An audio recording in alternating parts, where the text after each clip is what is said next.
Gente, como vocês estão aí? Tudo bem? Vamos lá. Esse é um vídeo para mim muito desafiador, muito difícil de fazer, arriscado assim em certo sentido, e acho que talvez ele seja desafiador para vocês também aí, mas a ideia dele é no fundo simples, que é tentar ajudar vocês fornecendo uma ferramenta de interpretação dos afetos e sentimentos, para que compreendendo isso você possa seguir num processo de melhor chance de satisfação dos seus desvios, das suas necessidades emocionais, né?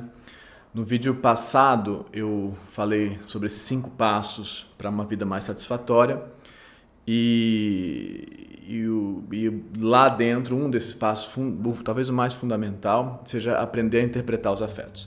E nesse vídeo aqui a gente vai fazer essa espécie de guia para fazer isso. Vou botar o índice aqui. Eu vou citar muitas coisas nesse vídeo, vários vídeos que a gente já fez, que eu já fiz aqui no canal, pesquisas, outras fontes e tal, que vão estar na descrição como sempre. Se você se perder, o índice está aqui embaixo, quer dizer, está aqui, mas no player tem também os capítulos, né? Então você pode voltar e buscar na descrição o que você não tiver, o que você quiser pesquisar mais e compreender melhor, ou você pode me escrever também no comentário falando, não entendi bem isso, pode seguir com aquilo, e eu tento responder na medida do possível, tá bom? Então, tá, vamos lá, pega aí um café, uma coisa, eu acho que esse vídeo vai ser longo, não sei ainda, mas eu suponho que ele vai ser longo, e eu vou explicar como é que a gente chegou, onde a gente chegou, nesse lugar que a gente vai elaborar hoje, nessa hipótese. E aí depois a gente vai para essas interpretações específicas do porquê que a gente se sente assim, ou como eu me sinto quando, que é a base da nossa pesquisa aqui da autoescrita. Se você quiser entender a autoescrita, vai aí embaixo, o que a gente faz aqui. E o porquê, assim, quer dizer, o porquê passa por que eu estou me sentindo assim, passa pela ideia de um desvio de uma necessidade emocional, que também eu vou explicar um pouquinho melhor, mas não vou me aprofundar nessa ideia. Mas vamos lá, eu vou voltar atrás, vou voltar no tempo assim um pouquinho, para dizer como é que eu cheguei aqui. Quando eu comecei a autoescrita, lá em 2019, a elaborar isso, a gente não tinha ainda essa hipótese com a qual a gente trabalha hoje, que é a hipótese de que os nossos afetos, as nossas emoções, vamos dizer assim, não vou diferenciar hoje, tem diferença, mas não vou diferenciar hoje, de que as nossas emoções e afetos, a gente não tinha a hipótese de que eles estavam ligados aos sistemas afetivos da neuropsicanálise e da neurociência afetiva. Isso entrou na autoescrita depois e foi para mim uma mudança assim, radical de paradigma. Isso não é a verdade, não existe isso, tá? Isso é só uma hipótese interpretativa que eu julgo bastante razoável. Ou bastante satisfatória, vamos dizer assim, que me ajuda a trabalhar, me ajuda a ajudar as pessoas, me ajuda a compreender melhor as coisas, né? Funciona. Para mim, funciona como modelo de interpretação. Mas nada disso que eu vou falar é a verdade, tá? Se alguém estiver te dizendo isso, desconfie. Mas então a autoescrita surgiu como esse processo básico de pesquisa de si mesmo e que era assim, como eu me sinto quando, por que eu me sinto assim. Se a gente compreendesse isso, a gente teria melhores chances de melhorar a nossa maneira, o nosso sentir no mundo, né? O nosso estar no mundo, em última análise. Beleza, aí num dado momento, em 2020, a neurociência afetiva do Panksepp está embaixo e do Solms também está embaixo. A neuropsicanálise do Solms entraram na história, eu fiz uma formação em neuropsicanálise, o que mudou o caminho, e continuo estudando neuropsicanálise, participando lá de grupos de pesquisa e tal, mudou o caminho da autoescrita, né? E nessa interpretação nessa mudança tem essa hipótese básica de que os nossos afetos, essa nossa afetação, não afeta no sentido de gosto, eu tenho muito afeto por fulano, mas os nossos afetos são causados por desvios homeostáticos, né? Desvios de zonas de equilíbrio, tudo isso também está embaixo, desvios de zonas de equilíbrio das nossas necessidades emocionais, que são, dentro dessa leitura, 7 necessidades emocionais que são classificadas, vamos dizer assim, organizadas pelo Jaak Panksepp, que é o cara que criou a neurociência afetiva, né? Então ele cunhou esse termo, criou, não que ele tenha criado a neurociência que pesquisa as emoções, não, isso já existia, mas ele aprofundou muito esse campo e cunhou esse termo, neurociência afetiva, em 1998, se não me engano, no livro dele, acho que de 98, chamado justamente Affective Neuroscience, que é neurociência afetiva. Beleza, né? Então a gente passou então aqui na autoescrita a compreender que isso que a gente sente é causado por esses desvios, né? E aí é engraçado, né? Porque aí em 2021 eu gravei esse vídeo que se chama Os Afetos, 7 Afetos Fundamentais. Tá embaixo, é o vídeo de referência, primeiro vídeo de referência aqui desse canal, tá embaixo para você olhar. Em 2021, se não me engano, no começo de 2021, ou seja, tem 3 anos, né? A gente está agora no começo de 2024. Então, beleza, eu gravei esse vídeo. E nesse momento essa interpretação era muito importante para mim, mas eu não tinha ainda feito uma mudança de perspectiva que é fundamental no que a gente vai falar hoje, que é a seguinte: nesse momento lá em 2021 e ainda em 2022, eu considerava que os sofrimentos, que é uma hipótese do Mark Solms, que os sofrimentos que a gente tem, né, as dores que a gente tem, são causados por desvios em uma necessidade. Então, o que o Solms fala, e uma ideia com a qual eu concordava ainda nesse período, era de que quando alguém te procura na clínica, é porque tem alguma necessidade em desvio, tem alguma coisa que está doendo, e você tem que compreender por quê e tentar ajudar, que necessidade é essa, que base de desvio é essa, que causa essa experiência afetiva ou negativa, compreender isso para tentar ajudar essa pessoa a achar melhores maneiras de satisfazer isso, né? E dentro dessas sete necessidades básicas do Panksepp. Então, todo o processo de formação clínica com o Solms passava, do qual eu fiz parte, passava por essa premissa, né? Então, o que é o que está em desvio? Vamos identificar para tentar ver por que está em desvio, o que há de processos inconscientes aí que estão levando a esse desvio. Inconscientes no sentido de repetições automatizadas, não inconscientes no sentido... Enfim, inconsciente para a neuropsicanálise é isso, é uma repetição que foi automatizada e que você não consegue mais perceber, ela perdeu o campo de representação, ela só é um funcionamento, uma memória implícita, no sentido de que ela repete como uma ação, como um funcionamento, sem elaboração sobre ela. Então a gente teria que conseguir compreender o que é isso que está levando a essa repetição de uma não satisfação de uma das necessidades. Mas a hipótese, o trabalho inicial é assim: qual é a necessidade que está em desvio? Então, em 2021, a autoescrita passou a se organizar muito dentro dessa hipótese. Qual é a necessidade em desvio? E aí eu já estava fazendo autoescrita já desde 2020 e desde 2019, na verdade, antes da pandemia, desde 2019, 2020 ela mudou o formato em função da pandemia. Mas aí em 2020, 21 especialmente, essa hipótese entrou com muita força na autoescrita e eu passei a trabalhar com isso, né? De 2021 para cá, muita coisa aconteceu. Eu acho que devem ter passado pela autoescrita em torno de 15 mil pessoas, eu não tenho certeza, eu não calculo isso exatamente, mas algo perto disso, talvez mais, 15, 20 mil pessoas, não sei. E eu com certeza estudei mais de 2 mil textos, vamos dizer assim. Eu estudei, li, pesquisei do material das pessoas. Então, isso que eu vou falar agora é a minha hipótese a partir dessa leitura, né? Que já não é mais igual à hipótese que está lá na neuropsicanálise de que há simplesmente uma necessidade em desvio. Essa minha hipótese, é claro que ela é enviesada a partir de uma perspectiva, de um viés da confirmação que tenho eu mesmo, que eu tenho mesmo, que é o que eu vou explicar hoje. Mas, considerando isso, eu não acho que ela seja absolutamente falha, assim, né? Eu acho que ela é razoável. E, bom, tudo bem, é a minha hipótese, né? E aí vocês podem ver o que vocês acham aí. Mas então, ao longo desse ano, eu fui percebendo que, no final das contas, a gente tinha várias vezes alguns afetos em desvio, algumas necessidades emocionais em desvio, não uma só, que é um pouco a hipótese do Solms, não uma só, várias situações complexas de muitos desvios concomitantes ou subsequentes, né? Então, das necessidades, necessidade de brigar, necessidade de fugir, necessidade de dominância, estabelecer dominância, né? E necessidade de ser amado. Que na origem lá do Panksepp é o panic grief, né? Já falei muito sobre isso, tem todos os vídeos sobre depressão e pânico estão aí embaixo, que estão essa conexão que a neurociência afetiva faz dessa hipótese de interpretação da depressão ligada a esse sistema afetivo e essa necessidade emocional, como diz o Solms. Mas então eu comecei a compreender ou a perceber que nos textos que eu recebia a gente tinha uma enorme maioria de sofrimento, assim vamos dizer, ligada ao desvio dessa necessidade específica, que é a necessidade de ser amado, e a formação do campo de vínculo, né? E aí, solidão, depressão, que são os termos mais e ansiedade, depois, mais lato sensu ligados a isso aí, né? O que tem a ver com essa ruptura. E eu comecei a entender, aí 2021, 22, 23, e agora, chegando aqui em 2023, já era a hipótese mais clara, de entender que, na verdade, essas outras respostas da necessidade de brigar, da necessidade de fugir, da necessidade de dominância, elas seriam como que desencadeamentos ou encadeamentos ou desenrolares de um desvio basal, de uma insatisfação fundamental da necessidade de ser amado.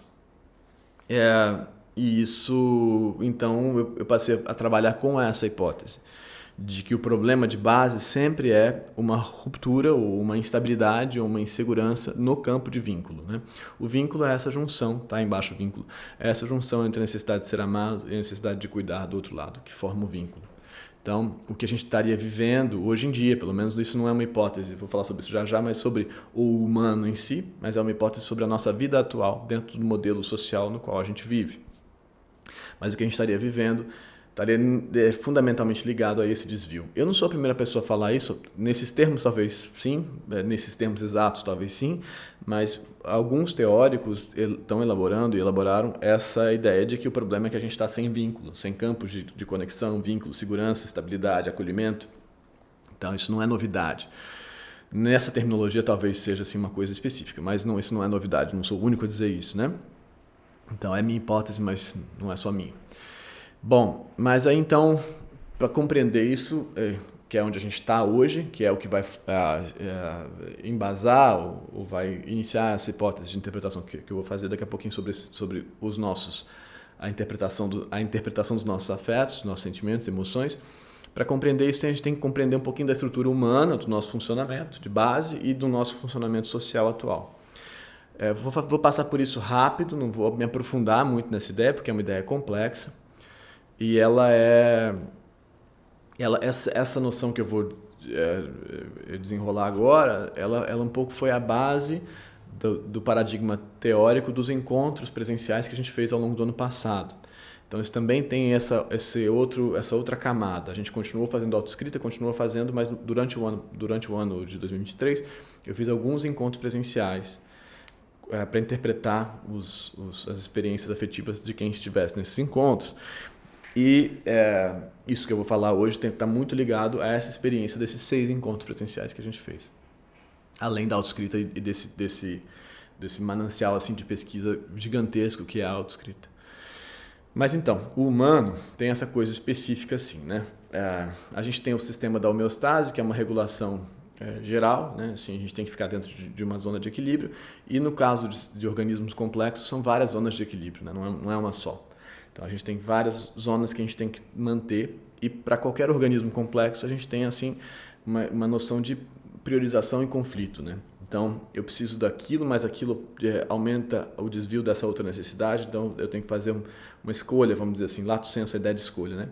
Então eu estou precisando me aquecer, mas se eu for para lá eu me aproximo de um predador, né? Se eu for para o sol. Então como é que eu faço? Eu preciso respirar, mas se eu tirar a cabeça para fora d'água, eu corro risco. Então, sistemas complexos passam por esse problema dos conflitos entre necessidades e entre regulações homeostáticas. E o humano, nós humanos, os mamíferos todos, né?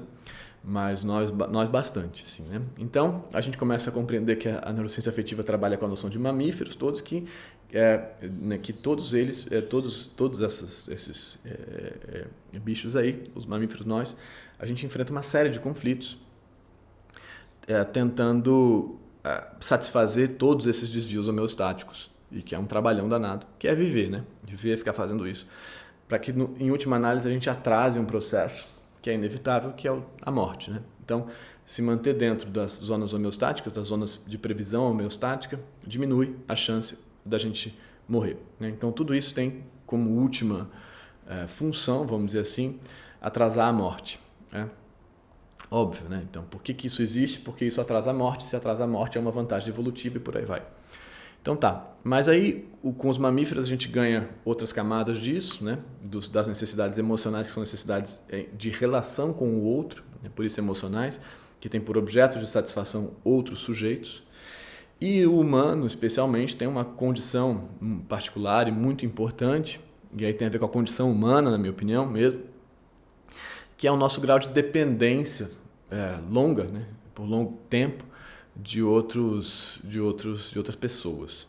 Especialmente ali da mãe, no início, mãe, pai e tal, mas isso dentro da nossa célula burguesa atual é muito forte isso, mas a gente precisa, na base da ideia do humano, a gente por alguns anos a gente não é capaz de sobreviver sozinho. Então, a gente vai precisar dessas outras pessoas, e aí em função disso a gente vai ter uma tendência, na minha opinião, natural a priorizar os campos de vínculo em detrimento das outras necessidades.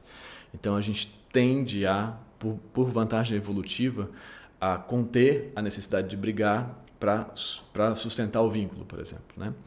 E isso causa coisas. Isso está lá no Freud já, de outra maneira, mas isso está lá.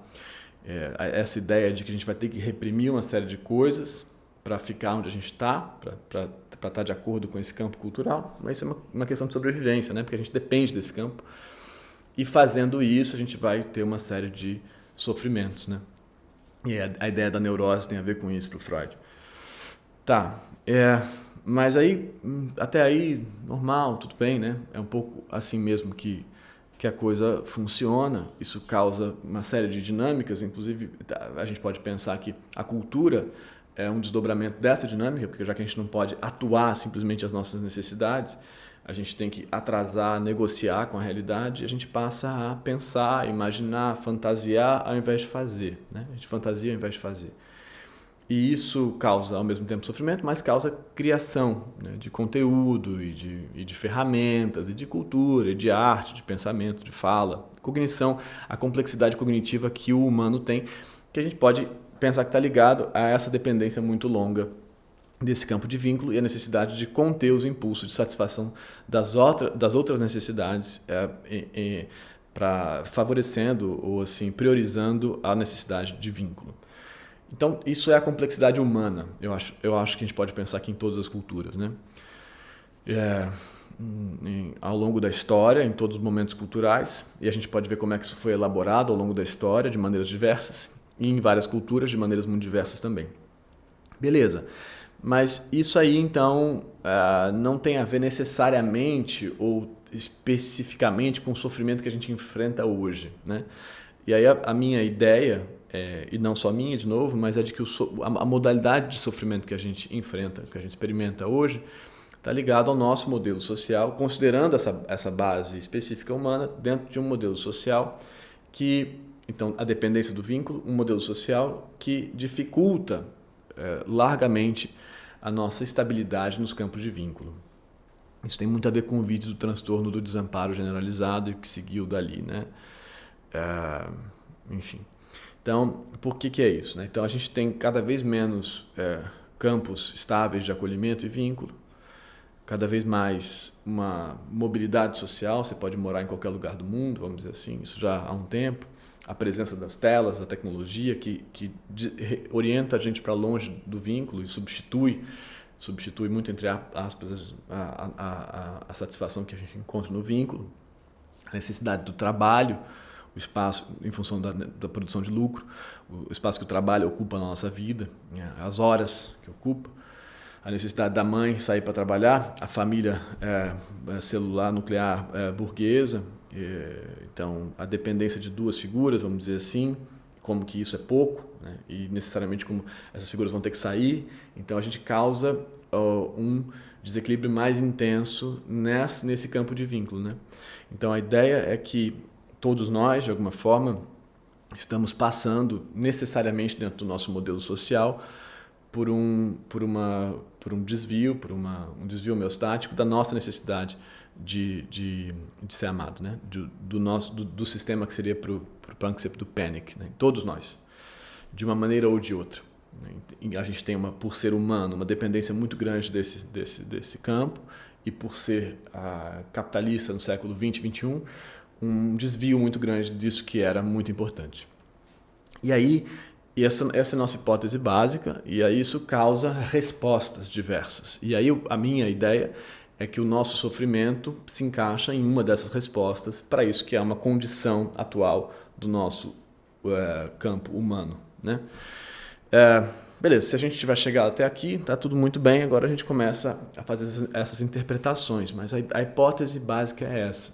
Você pode achar o que você acha, não sei, o que bate para você, faz sentido, eu espero que sim. Eu não estou dizendo com isso que é tudo social ou nem que é tudo biológico, não importa muito isso, né? Eu acho que isso tudo está se retroalimentando o tempo inteiro. Essa distinção em si, para mim, é uma distinção meio besta. Mas, então, com isso, e eu não acho também que toda condição de sofrimento psíquico, toda necessariamente seja causada por isso, não? Eu acho que tem campos de processamento de dados, de inputs sensoriais, outras coisas que são outros tipos de condição, vamos dizer assim, que a gente poderia pensar, mas o campo da neurose normal, muito entre aspas, do nosso sofrimento, que é o grosso do que eu recebo na autoescrita, assim, vamos dizer assim, 90%, 95%, às vezes muito intenso, às vezes menos intenso, está ligado a essa condição dessa instabilidade do vínculo, que pode se montar de maneiras muito diversas. E aí a gente vai, então, pensar nas respostas. São 7 respostas, em função dos 7 modelos afetivos. Dentro de cada um dessas respostas tem possibilidades de resposta diversas, mas em função de como que a gente vai articular as respostas, a tentativa de solução, a tentativa alostática. Alostática é uma tentativa de satisfação do desvio homeostático, desse problema, né, dessa condição. E essas respostas, essas tentativas de respostas que são automatizadas na infância, elas são, de modo geral, muito pouco eficazes, não satisfatórias e por isso causam um sofrimento em modelo de repetição. Porque a gente na infância que a gente experimenta essa ruptura e a gente faz interpretações sobre essa ruptura muito ruins e acha soluções para essa ruptura desse sistema de vínculo muito, muito estúpidas, porque somos crianças, né? Então a gente não consegue compreender a condição social, a condição humana. A gente pensa, minha mãe não gosta de mim por alguma razão. Que diabo é isso? O que eu fiz de errado? E aí a gente começa a achar soluções muito ruins. Bom, e assim a gente segue com a vida repetindo ou construindo camadas em cima de uma espécie de resposta básica que a gente deu. Essa é a hipótese da autoescrita, que a gente formula uma resposta básica e ela vai ganhar coloridos diferentes ou camadas diferentes ou interações com o meio um pouco distintas, mas que tem uma resposta central que um pouco segue.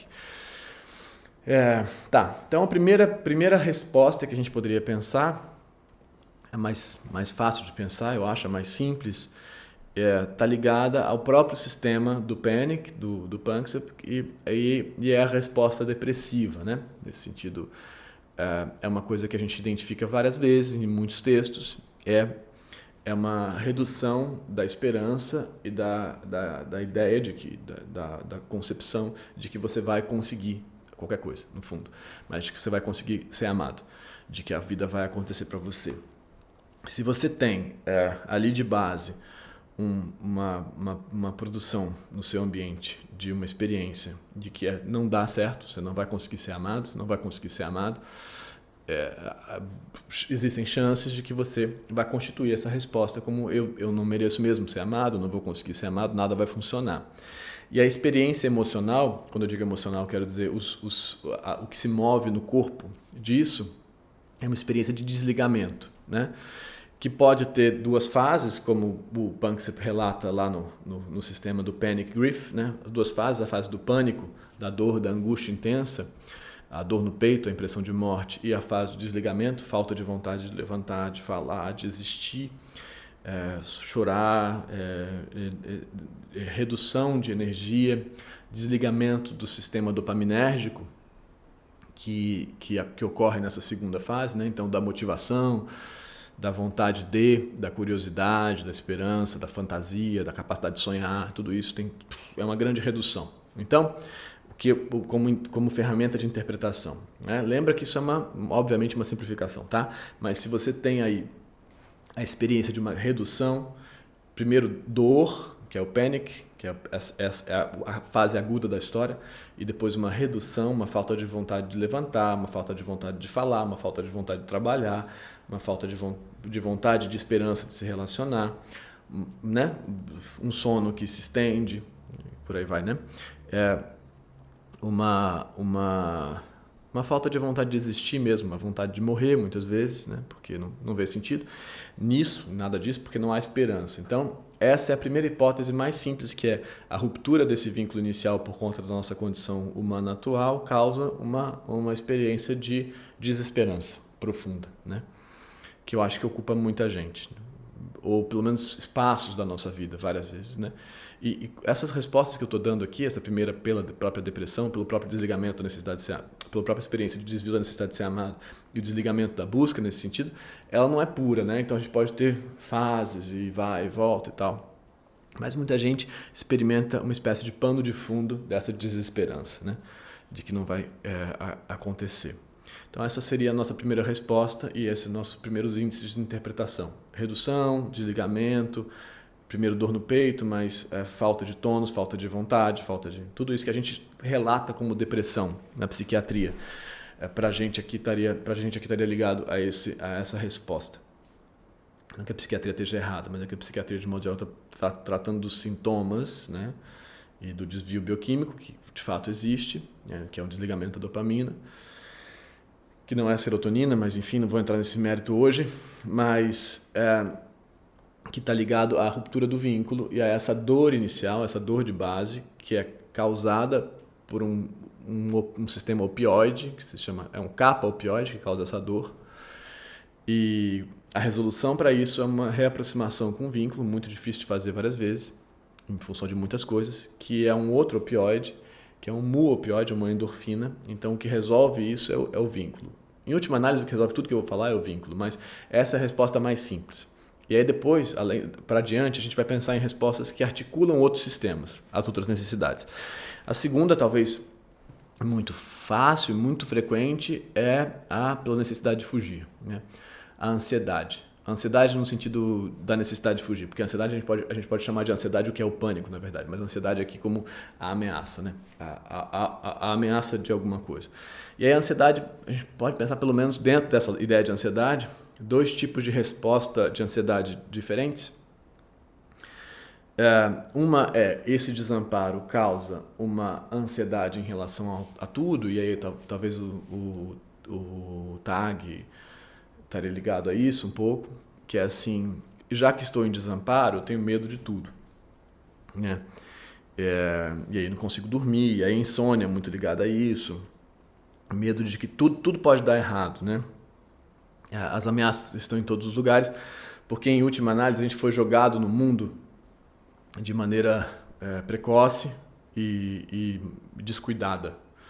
Então é como se a gente colocasse uma criancinha e mandasse ela atravessar a rua e comprar pão e tal, e ela não tem condição de fazer isso, né? O que para a gente pode ser muito natural, atravessar a rua, comprar pão, para essa criança é muito ameaçador.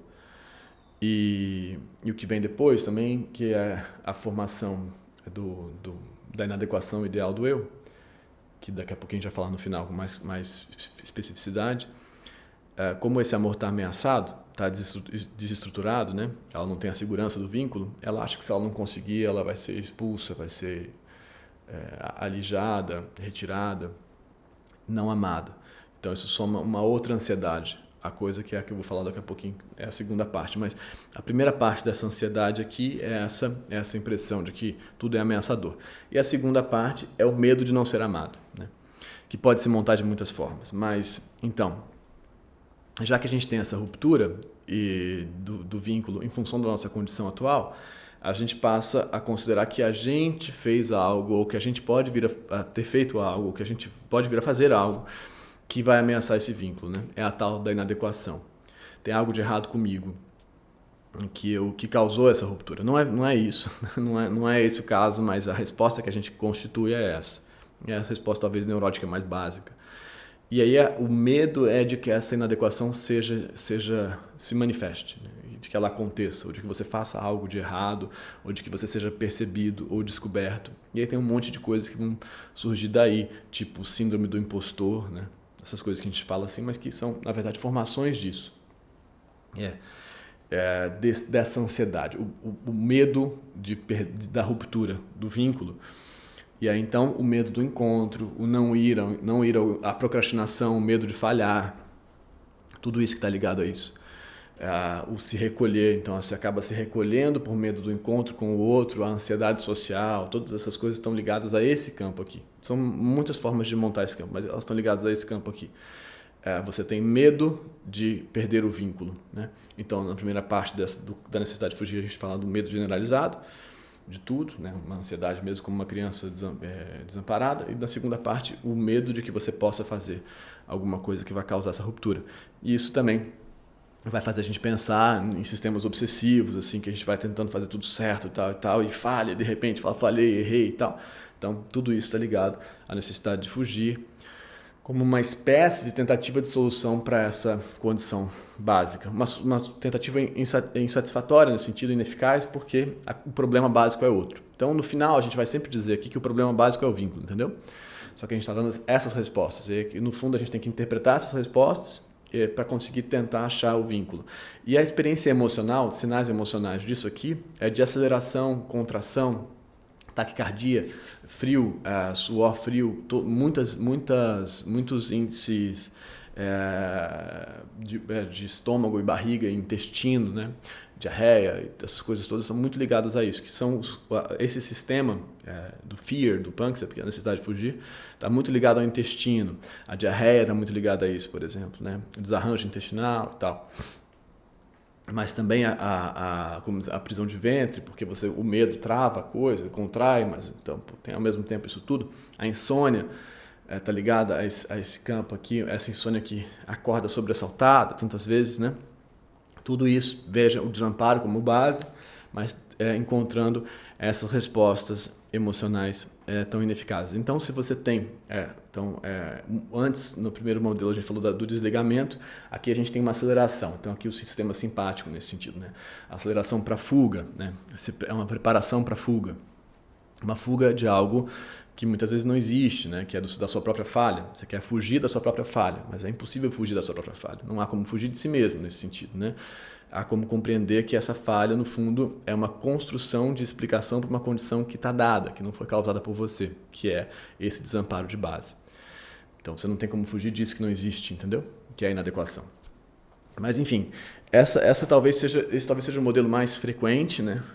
Essa montagem da inadequação e essa ansiedade que surge daí. Eu acho que é o que eu mais encontro na autoescrita, o que eu mais encontrei nesses encontros presenciais também. E o que resta para a gente nesse caso é tentar compreender muito bem esse tipo de resposta, compreender a inadequação que surgiu como hipótese para a explicação dessa ruptura de vínculo e buscar campos de revisão dessa inadequação, ou seja, lugares nos quais você possa falhar e a falha não seja um sinal de ruptura. Como eu falei no vídeo sobre o Natal, está aí embaixo também. Bom, então esse é um segundo modelo. Então, primeiro pelo desligamento em si, que está ligado à necessidade de ser amado. O segundo pela necessidade de fugir, que causa essa experiência de ansiedade. O terceiro também muito comum, muito frequente, está ligado à necessidade de brigar, a raiva, que também é de acender a coisa, mas ao contrário do frio e do suor frio que está ligado ao medo, a necessidade de fugir, a gente tem o calor da raiva, assim, né? Tô simplificando as coisas, claro, até porque no nosso campo de interpretação interoceptiva dos nossos sinais, a gente muitas vezes mistura as coisas por aprendizados que a gente constitui ao longo da vida. Então, nem sempre é fácil de perceber essa distinção, mas eu estou tentando ajudar para ver se ajuda. Estou tentando simplificar para ver se ajuda. Mas a raiva, então, está ligada a formações que são assim. Eu tenho a ruptura de vínculo e eu tenho raiva em si da ruptura de vínculo. Eu não acho que ela seja justa. Eu acho que eu deveria ser amado. Então eu tenho muita raiva do mundo que não me ama, né? Essa posição narcísica, assim, muito, muito tradicional. Não vou entrar no narcisismo hoje, se quiser ver o luto narcísico para elaborar melhor isso, mas essa posição assim, o mundo me deve isso. Eu tenho muita raiva que eu não seja reconhecido como uma pessoa especial que eu no fundo sou. Ou me fantasio sendo, né? Então muita raiva disso. Então essa é a raiva mais basal, assim, essa raiva de que eu não esteja recebendo o amor, de que eu não esteja sendo cuidado, olhado da maneira devida, pelo menos dentro da minha perspectiva. Essa é uma raiva muito básica. A outra raiva muito básica é assim, como eu estou muito ameaçado pela ruptura de vínculo, e eu suponho que eu mesmo seja o causador disso, eu me submeto terrivelmente, eu faço de tudo para tentar evitar o conflito. eu faço de tudo para tentar evitar a ruptura, eu faço de tudo para ser amado e eu não consigo, porque ser amado não depende disso que você está fazendo exatamente. Ser amado depende de uma montagem de relação com o outro, ou seja, depende do campo subjetivo desse outro sujeito. Então você não consegue resolver isso. Então você pode ser a boazinha, legal, tá sempre cordata, submetida, disposta e tal, e ainda assim isso não resulta em amor, porque a gente tem uma condição de desamor de base, né? Então, já que isso não resulta em amor, você fica muito puto da vida, porque você está fazendo de tudo, você é melhor e você não está sendo reconhecido, né? Você não está sendo amado como deveria. Então, a raiva como uma formação reativa subsequente, nesse caso, entendeu? Então, eu faço tudo aqui, mas eu continuo me fudendo, continuo me abandonando, continuo me desrespeitando, e aí a gente tem a raiva. Então, a raiva como resposta geral e a raiva como resposta secundária, vamos dizer assim, a essa condição de não retorno do seu investimento assim, no outro, né? Que também é uma coisa muito tradicional. Eu dou para o outro tudo que eu não tenho e espero que eu não vou receber, né? E aí eu fico puto por não estar recebendo. Então tá bom. Então essas são as saídas pela necessidade de brigar. Então a gente já falou necessidade de ser amado, necessidade de fugir, necessidade de brigar. E aí aqui a gente pode falar uma também bastante frequente, bastante simples, que é a necessidade de gozar, que é o nosso sexo, né? Como eu chamo na autoescrita, necessidade de gozar. E aí a gente tem uma distinção muito forte da psicanálise raiz para agora, para a neuropsicanálise depois da neurociência afetiva, que o sexo ocupa um espaço mais circunscrito. A libido não está mais ligada a essa energia desse jeito, né? O sexo é uma parte dessa história só. E o que a gente percebe no sexo, assim, uma resposta muito, muito padrão é que existe a necessidade de gozar, existe a vontade de transar por aí, mas que a gente tenta compensar esse desvio através dessa necessidade, né? E aí ela vai se relacionar com outras coisas, né? Com a necessidade de fugir, com a necessidade de dominância, que a gente vai falar já já. Mas, então, também 2 exemplos fáceis de entender. Eu vou em busca de gozar no mundo, para tentar, de alguma forma, estabelecer uma garantia de que eu sou amável, de que eu sou alguém que pode ser amado, né? de que eu sou bom o bastante para ser amado. Isso está muito ligado à dominância, tá? A gente já vai chegar lá.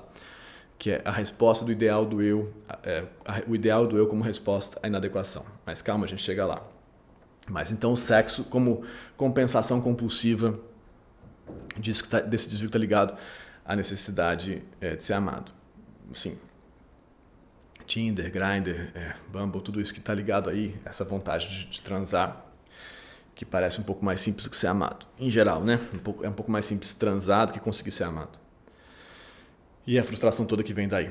Então, essa confusão que vem daí. E num outro caso, uma resposta que estaria ligada à histeria, lato sensu na psicanálise, assim, é assim, eu não me sinto amado, mas eu consigo me constituindo como objeto de desejo sexual do outro, conseguindo me sentir central, né? Então eu passo a seduzir sexualmente como ferramenta para ganhar o olhar do outro, que é isso que eu perdi lá no desamparo.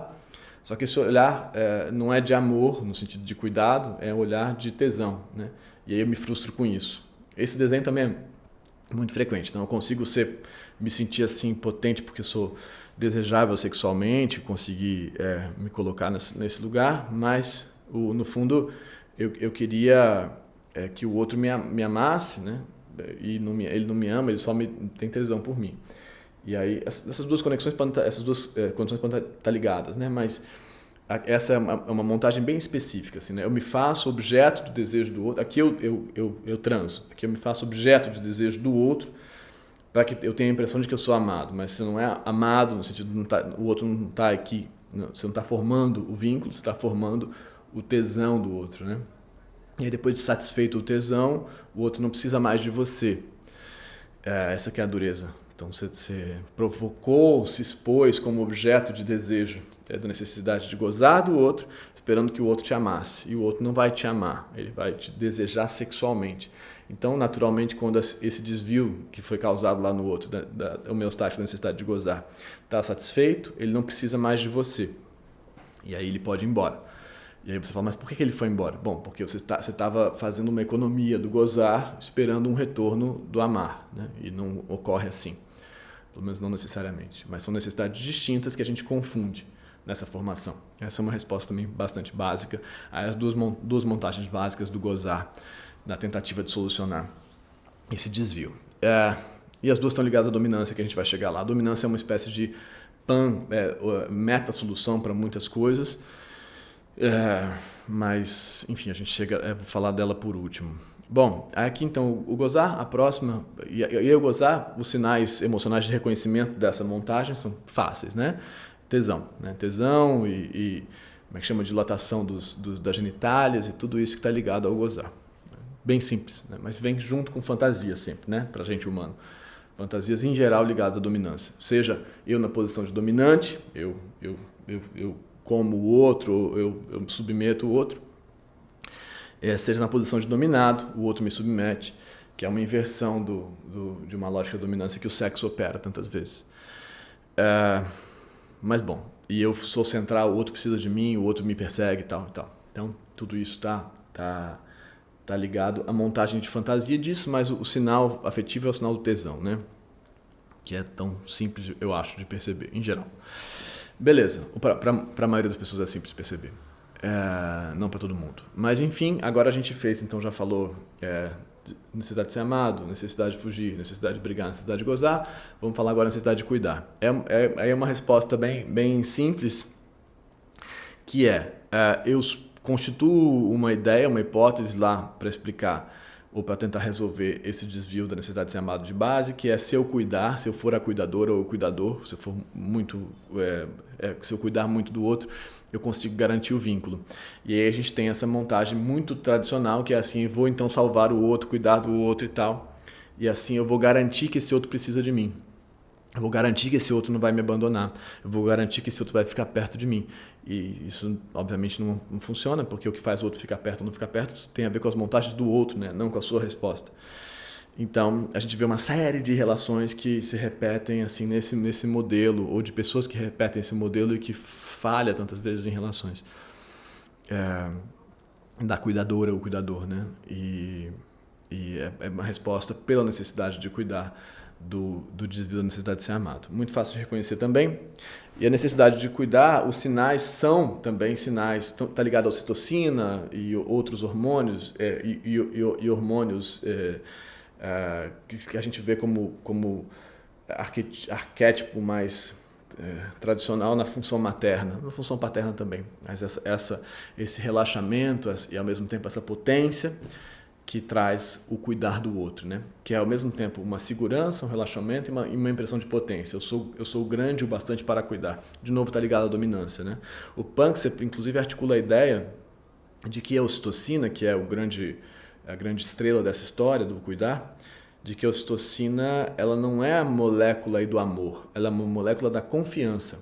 Você se sente mais confiante. E mais confiante você é mais capaz de amar e de ser amado, né? Por quê? Porque você está mais seguro, então você está com menos medo. Enfim, mas então a necessidade de cuidar tentando resolver o que não resolve, né? Porque não é cuidar que faz ser amado, não necessariamente, não é assim.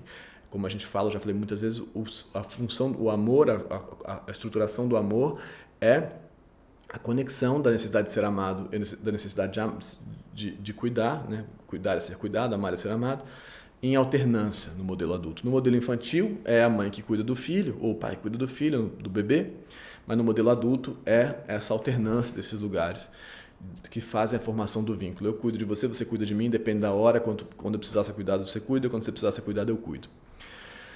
Bom, tá. E aí aqui a gente falou então da necessidade de cuidar, e a gente segue para a necessidade de buscar, né? O seeking do Punxsutaw. O seeking eu deixei assim por último, antes da dominância, porque ele é muito geral. O seeking está implicado em todas essas montagens, de uma maneira ou de outra, porque o impulso para qualquer busca de satisfação é o buscar, né?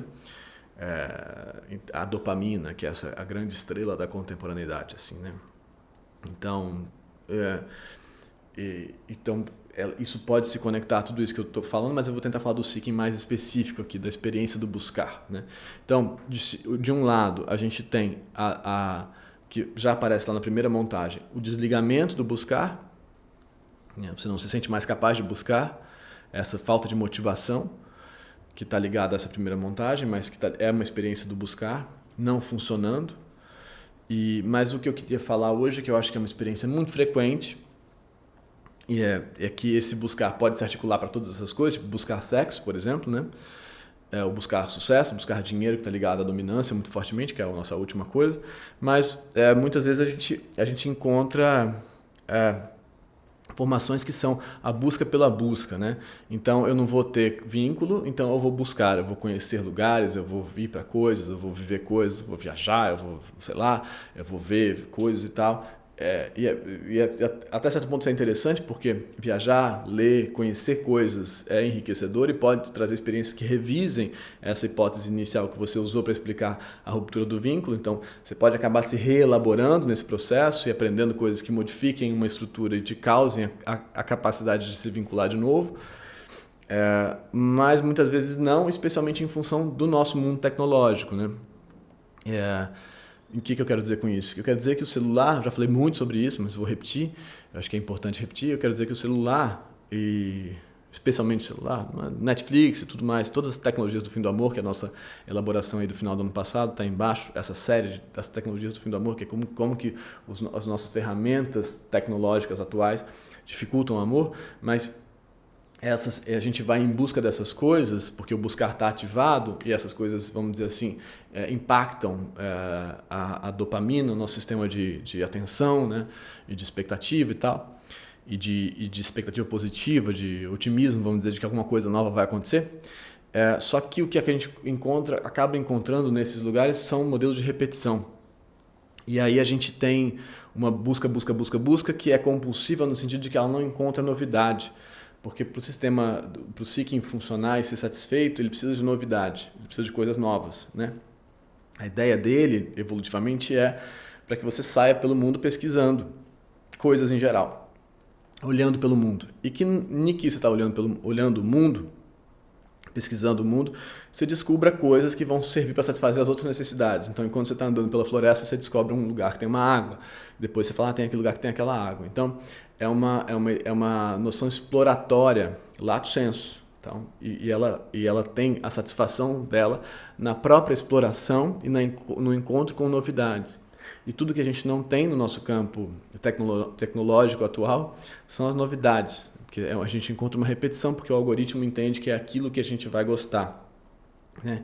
Então, por tendência, a gente tem uma experiência de tédio, compulsão e tédio. A gente continua fazendo porque a gente está sendo impactado, mas de tédio porque a gente não está encontrando satisfação, porque a gente não está encontrando coisas novas. Então, aqui a gente experimenta o tédio, uma compulsão, uma espécie de ansiedade bem específica, que é uma compulsão, uma repetição esvaziada, mas que não consegue parar, que é o Instagram, por exemplo, né? Mas, ao mesmo tempo, sem satisfação e entediada. Entediada e compulsiva, que é um vídeo que eu já fiz também. Então, e isso, de novo, não encontra vínculo, né? Não encontra resposta para o vínculo e não resolve. Então, nesse sentido, viajar, passear, andar por lugares, ler, ver outras coisas é melhor. Mas como a gente tem essa impactação, sei lá, essa recepção tão intensa de coisas sem precisar se mexer, e o seeking envolvia mover o corpo, né? Depois mover a mente, mas mover o corpo, pelo menos buscar na mente, né? Buscar formar desejo, formar fantasia. Como a gente não tem mais isso, a gente está recebendo tudo, a gente está desaplicando esse seeking. Então ele não está montado como ele deveria na busca exploratória na realidade, e ele não está recebendo a novidade, porque a gente encontra o modelo de repetição algorítmica. Bom, então esse é o seeking, né? E essa modalidade de sofrimento está ligada a essa repetição esvaziada. E a gente chega por último, esse foi o sexto, eu acho, né? Então a gente chega por último na dominância. A dominância é uma, como eu disse, assim como o seeking também, o buscar também, né? É uma meta-necessidade, a dominância, na minha opinião, também é. E ela tem dois lados, eu não vou desenvolver muito a ideia da dominância hoje, porque ela é mais complexa. Se vocês quiserem, eu posso fazer um vídeo só sobre isso. Mas, para satisfazer os nossos desvios homeostáticos na realidade, de modo geral, a gente tem que estar em relação ao outro e várias vezes estar em disputa com o outro. Então, a ideia de que eu vou me satisfazer quando eu vencer o outro, né? Quando eu ficar por cima, que está em todos os mamíferos e que se articula na infância através do brincar, que é uma coisa que cada vez mais falta na nossa vida. Tanto na infância, a gente brinca menos, tem menos tranquilidade para brincar, e a gente já tem que ser o melhor na infância, né? Tem que ser o menino que faz aquilo outro, então a gente está menos tranquilo para brincar, porque brincar implica poder perder. Muito ainda, mais ainda na idade adulta, a gente tem muito pouco espaço para brincadeira, a gente tem que sempre vencer, né? Mas, então a dominância está ligada a essa ideia de que para me satisfazer eu tenho que vencer, tem que ser melhor que o outro, né? E esse outro no humano ganha uma complexidade maior, porque o outro pode ser aquele que você não é, e esse é o ideal do eu.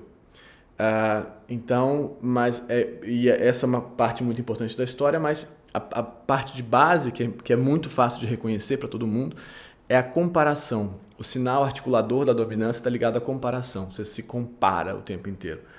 E não é que você pode parar de se comparar, a gente se compara. A gente opera comparações. Maior, menor é a primeira delas para o bebê, né?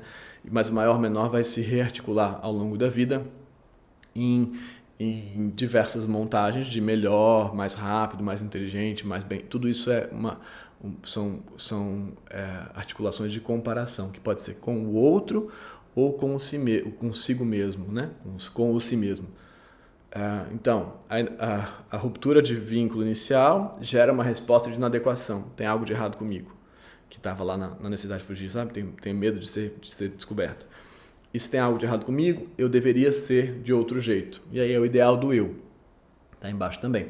E o ideal do eu é uma articulação básica, interna, de comparação consigo mesmo, entre o eu factual, que é quem eu sou, vamos dizer assim, quem eu me experimento sendo, e o eu ideal, que é quem eu deveria ser para ser amado. Então, a base do ideal do eu é comparativa, né? E ela é falha, né? É falaciosa, porque quem eu deveria ser para ser amado nunca chega. Porque você vai, então você ganha, você é bem sucedido e tal, mas o amor nunca retorna. Por isso ela é falaciosa e por isso ela é compulsiva. Você continua. Mais sucesso, mais trabalho, mais dinheiro, mais magreza, mais beleza, qualquer coisa que seja. Então, via de regra, a gente não consegue chegar a esse modelo ideal, né? Vamos dizer assim, não dá para chegar porque a gente não consegue emagrecer e ganhar dinheiro e tal, mas quando a gente consegue, provisoriamente falando, a gente não se satisfaz porque ele não resolve a hipótese dele é falha, porque ele não resolve. Então você chega lá, então eu ganhei, legal, parabéns, mas você não é amado porque você ganhou. Porque essa resposta inicial, quem eu deveria ser para ser amado, ela é falaciosa, ela é infantil. Mas ela monta o ideal do eu. E aí essa articulação inteira passa pela dominância e ela pode se manifestar em muitos outros lugares, disso que a gente falou, né? No sexo, por exemplo. Então, quando eu for muito desejado, quando eu for o mais desejado, eu vou ser amado. Não vai. Quando eu for o que transa mais, eu vou ser amado. Não vai. Então, e aí a dominância é fácil de perceber os sinais dela, dessa ansiedade que ela causa, desse estresse que ela causa, dessa ameaça que ela causa e do papel bizarro que ela ocupa no mundo capitalista, mas que então a palavra mais básica ligada à dominância, a não satisfação dela é a humilhação. Me sinto humilhado, diminuído, desconsiderado, desrespeitado. E aí muitas vezes a raiva que a gente falou lá como resposta ao desrespeito está ligada à dominância, né? Então eu formulei a hipótese de que se eu fosse maior eu seria amado. E eu não consigo ser maior porque o mundo me diminui, me humilha o tempo todo. E aí a gente tem essa resposta muito estressada, muito doída, muito ansiosa, muito ameaçada, que está ligada a essa montagem inicial do ser amado através da dominância, que é talvez a mais frequente que a gente encontre. E muito, muito, muito importante essa resposta. Muito difícil de desarticular, porque ela é uma resposta muito, muito básica, sabe? Na gente, né? E ela vai é como que ela fosse uma espécie de... Ela vai se colar em muitos lugares, a hipótese da dominância. E... Enfim. Então, essa seria a última montagem. Então, o sinal básico dela é a humilhação, essa ansiedade ou essa raiva. E uma coisa interessante para pensar aqui é que quando a gente se sente dominante, quando a gente consegue, não que a gente consiga ser amado, mas quando a gente consegue vencer, o que existe na gente é uma descarga de serotonina. Então a dominância, esses campos estão ligados à serotonina. Então a gente pode pensar, já falei isso em outros lugares, mas a gente pode pensar que essa nossa avalanche de remédios de inibidores de recaptação de serotonina, os nossos antidepressivos atuais, né, eles estão resolvendo a humilhação e não o desamparo, Eles estão aumentando a presença, a disponibilidade de serotonina no nosso sistema. Isso diminui a nossa sensação de humilhação. E a sensação de humilhação é constante porque o capitalismo funciona assim, você teria que ser melhor, e ele funciona assim, ou o romantismo também, porque ele está ligado a essa resposta inicial, que é a montagem do ideal do eu como solução para a inadequação, que é a explicação para a ruptura do vínculo.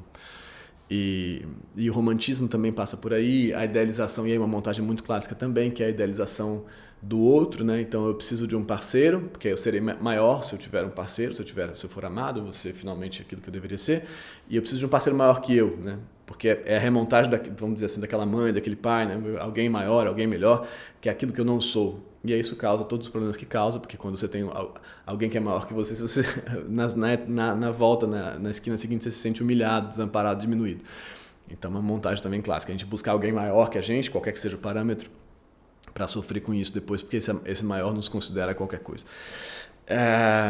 Então também é um clássico. Mas a dominância então aparece, é interessante de perceber os sinais de humilhação e a comparação. Então sempre que você estiver se comparando, que vai acontecer, não se compare, dizer não se comparar é uma bobagem, mas sempre que você estiver se comparando, na base disso tem a ideia de que se você fosse de outro jeito, você seria amado, não seria, entendeu? Porque, como a gente disse lá atrás, a ruptura do vínculo é uma condição.